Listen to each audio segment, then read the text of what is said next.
बिस्मिल्लाहिर्रहमानिर्रहीम।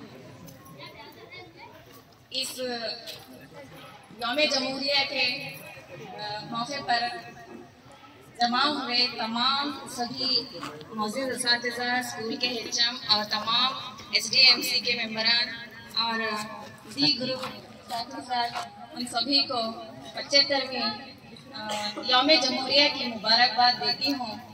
और अभी मैंने कहा है कि चंद तलबा ने बहुत ही ज़्यादा तफसीलात से आपके सामने यौम जमहूरिया के बारे में आपको बताया है। मैं आप लोगों का वक्त ज़ाया किए बगैर थोड़े से चंद नुकात आपके सामने पेश करना चाहूँगी। एक बहुत ही घना जंगल था, उसमें एक बहुत ही सायादार दरख्त था और वो हरा भरा था। उसको क्या है, वहाँ पर बहुत ही ज्यादा फल फूल बोलते हैं ना, हरा भरा देखने में ही देखते ही क्या होता है, हम लोगों को बहुत ही ज्यादा अच्छा लगता है। तो उस जंगल में क्या है, एक दिन शिकारियों की टोली वहाँ से गुजरी। शिकार करने के लिए लोग क्या है वहाँ पर जंगल में आना शुरू हुए। वहाँ आने के बाद उस दरख्त पर उन लोगों की क्या है नजर पड़ी। आकर वहाँ पर चुपके ही बैठे नहीं, वो दरख्त के नीचे उन छाँव के वो लोग क्या करना शुरू करे, फल तोड़ना, फूल तोड़ना, हाँ, और ये दरख्त अच्छा है उसको तबाह करना शुरू करे। वहाँ पर वो पेड़ पर कई किस्म के चरिंद परिंद अपना घोंसला बनाए हुए थे। रोजाना सुबह में वो उठकर जाते और शाम को अपने आशियाने को वापस आते। उनकी जिंदगी बहुत अच्छी गुजर रही थी वहाँ के परिंदों की। वो लोग शिकारी लोग जो वो पेड़ को तबाह करने पर लगे थे, तो चरिंद परिंद जो परिंदे हैं उन लोगों को बहुत ही ज्यादा क्या हो रहा था, वहाँ पर तकलीफ महसूस हो रही थी।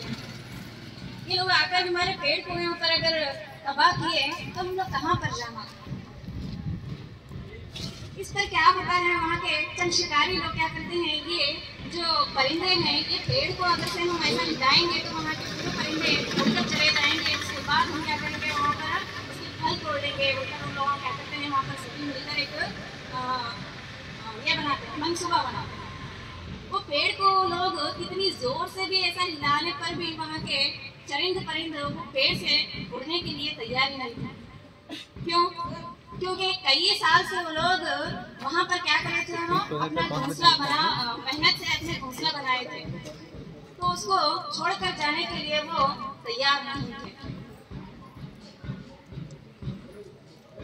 तो शिकारियों ने सोच कर क्या करते हैं, पूरे दरख्त पर जितना हो सकता है उतना एक बड़ा जाल लाकर उसको डालते हैं। दरख्त के ऊपर क्या करते हैं, वहाँ पर एक बड़ा जाल लाकर डालते हैं। डालने पर क्या होते हैं, वो थोड़े थोड़े चरिंद परिंद है ना, थोड़ी थोड़ी जगह से क्या होते हैं, वहाँ से उड़ने की कोशिश करते हैं, लेकिन वो उड़ नहीं पाते। आपस में सभी लोग मिलकर क्या करते हैं, पूरे परिंदे फिर ऐसा पूछेंगे कि कहाँ तो टीचर परिंदे कैसे बात करते हैं, बोलकर उन्हें अपनी जुबान में बात कर रहे थे। सभी मिलकर उन्होंने डिसाइड करते हैं कि हम एक साथ मिलकर क्या करेंगे, यहाँ से उड़ने पर क्या होगा, जाल पूरा निकल जाएंगे। तो सभी एक साथ ताकत लगाकर क्या करते हैं, वहां पर से उड़ते हैं। तो पूरा जितना बड़ा जाल वो डाले थे ना, वो जाल हट जाता है वहां से। कहानी यहाँ पर खत्म नहीं हुई। वहां से जितने भी वो परिंदे थे वो जाल से आजाद होने के बाद वो शिकारियों को क्या करते हैं, वहां पर अपनी चोंच से आकर उनको क्या करते हैं, उनके ऊपर हमला करते हैं। पूरे परिंदे आकर क्या करते हैं, वहां पर उन पर हमला करते हैं। तो वो शिकारी जो हैं एक बार वहां से जाने के बाद दूसरे दिन कभी भी वहां पर वो जंगल में आए, बट वो पेड़ के पास वो लोग नहीं है। समझ में आ रहा आप लोगों को? हाँ, वो शिकारी जाने के बाद ये पूरे सभी परिंदे जमा होकर क्या डिसाइड करते हैं, अब तो हमारा ये क्या करें ना, घोंसला बर्बाद करेंगे, इसको पहले फिर से बनाना है, हमें इसको शुरुआत करना होगा। क्या करते हैं, उसमें चंद परिंदे जो ज़ईफ रहते हैं, देखो तजुर्बेकार जिसे कहते हैं ना हम लोग। अब हम लोगों को भी कौन सा भी अगर कुछ काम अगर नहीं मालूम हुआ तो हमें क्या करते हैं, वहाँ पर तजुर्बेकार जो लोग हैं, जो सीनियर रहते हैं, उनसे हम राय मशवरा लेते हैं, लेते ना लेते हैं। तो उसी तरह से वो लोग क्या करते हैं, वहाँ पर चंद तजुर्बेकार परिंदों को चुनकर क्या करते हैं, वहाँ पर हमें क्या करना है, ये पेड़ को अगर बचाना रहा तो हमारे एक एक काम हम लोग यहाँ पर क्या करेंगे, सौंप देंगे। बोल कर क्या करते हैं, वो पेड़ के जो पत्ते रहते हैं वो पत्तों को तोड़ कर क्या करते हैं, अपनी चोंच से ही उस पर क्या करते हैं, अपने फायदे खवानीम को लिख लेते हैं। कोई भी यहाँ पर आना नहीं और उस पर हमला करना नहीं, और उसकी हम पेड़ की देखभाल किस तरह करेंगे। वो कायदे खानों की वो दरख्त का क्या था वहां पर, उनका दस्तूर था। वो कायदे कानून को अपनी जिंदगी में लाकर वो लोगों की जिंदगी क्या हुई, बहुत ही खुशगवार चलने लगी। आप लोगों को मालूम हुआ होगा कि मैं आपको क्या समझाने की कोशिश करूँ। समझ में आया होगा ना। जैसे कि 1947 से पहले हमारा जो मुल्क था वो एक क्या था, भरा भरा पेड़, जिसे हम सोने की चिड़िया कहते हैं, है ना। ये हमारे हिंदुस्तान को देखकर अंग्रेज लोग यहाँ पर तिजारत की खातिर आए, आकर क्या करे वो लोग, हमारे सियासी मामलात में दखल देने लगे, हमारे पर ही कब्जा करे ना। जिस तरह शिकारी लोग आकर पेड़ पर जाल अपना बिछाए, अंग्रेज भी हमारे पर एक जाल बिछाए इसमें। और 1857 की जो आजादी थी वो हमारे पूरे हिंदुस्तान में फैली भी नहीं थी। वहाँ पर चंद परिंदे क्या कर रहे थे, थोड़ी जगह से उड़ने की कोशिश कर रहे थे, लेकिन वहाँ पर उन्हें पूरी तरह से उड़ नहीं पाए। तो इसीलिए हमारे को क्या है, 1857 में क्या है, यहाँ पर आजादी नहीं हासिल हुई। जब वो पूरे मिलजुल कर क्या करें, वहाँ पर उन्होंने एक साथ उड़ने की कोशिश करे। देखो यही हमारे 1900 अब आजादी हासिल हुई हमें 1947 में। कब आजादी हासिल हुई? 1947 में आजादी हुई, जब वो पूरे परिंदे मिलकर उड़े। देखो हाँ, तो इसका नतीजा क्या है, यहाँ पर 1947 में हमारे को 15 अगस्त 1947 में हम लोगों को आजादी हासिल हुई। लेकिन हम लोगों को भी, हिंदुस्तानियों को क्या होना था, अपना ही एक चौखट की जरूरत थी। जैसे अब हमारे घर रहते, देखो उसका एक चौखट रहता ना, दहलीज जिसे कहते हैं, उसको पार नहीं करना होते ना, तो उसी तरह से बुरे काम नहीं करना। हाँ, और ये दस्तूर में क्या है, कायदे क़वानीन को दर्ज किया गया है। दस्तूर किसे कहते हैं? किसी मुल्क के कायदे क़वानीन को तहरीरी शक्ल देना ही क्या कहलाता है, यहाँ पर दस्तूर कहलाता है। ये दस्तूर तैयार करने में हमें इसको लगभग 2 साल 11 महीने 18 दिन लगे हैं। ये दस्तूर को मुकम्मल करने में कितने दिन लगे हैं? 2 साल 11 महीने 18 दिन। हाँ, दस्तूर साज कमेटी का पहला इजलास 9 दिसंबर 1946 को हुआ। 11 दिसंबर 1946 को राजेंद्र प्रसाद ने इसकी सदारत की। इस अजलास में कौन कौन शामिल थे?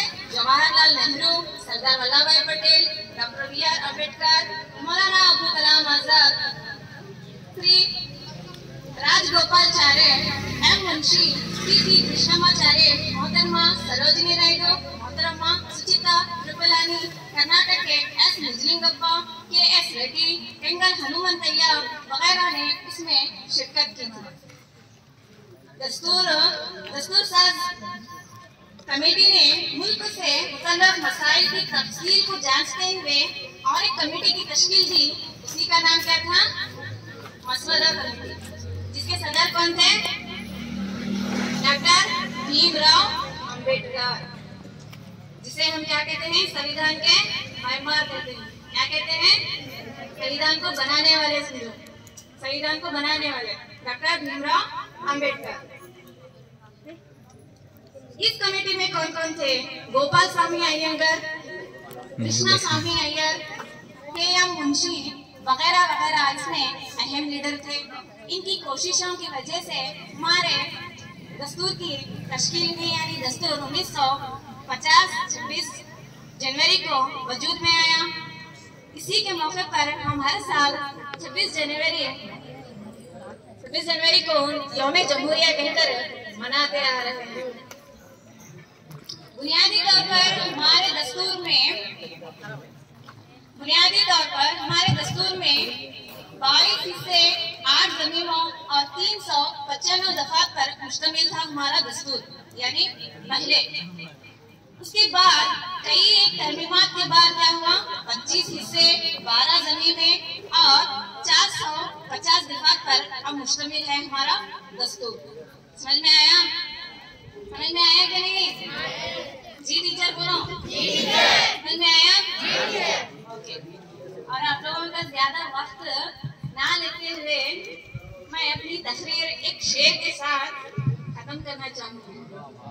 बोलूँगे नहीं? सुनेंगे? अभी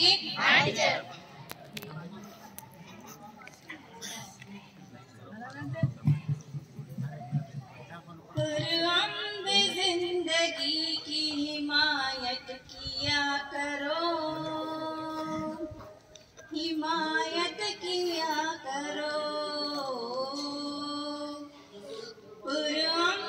जिंदगी की हिमायत किया करो, हिमायत किया करो।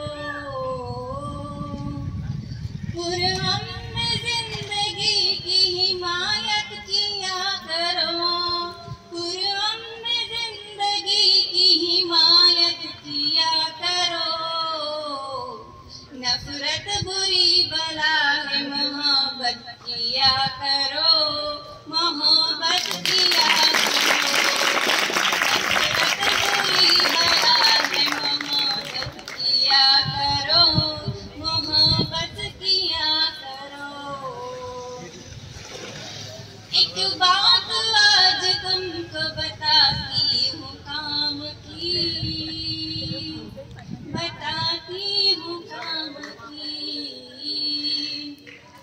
एक बात आज तुमको बताती हूँ काम की, बताती हूँ काम की। एक बात आज तुमको बताती हूँ काम की, बताती हूँ काम की। इज्जत जो चाहते हो तो इज्जत किया करो, इज्जत किया करो। इज्जत जो चाहते हो तो इज्जत किया करो, इज्जत किया करो।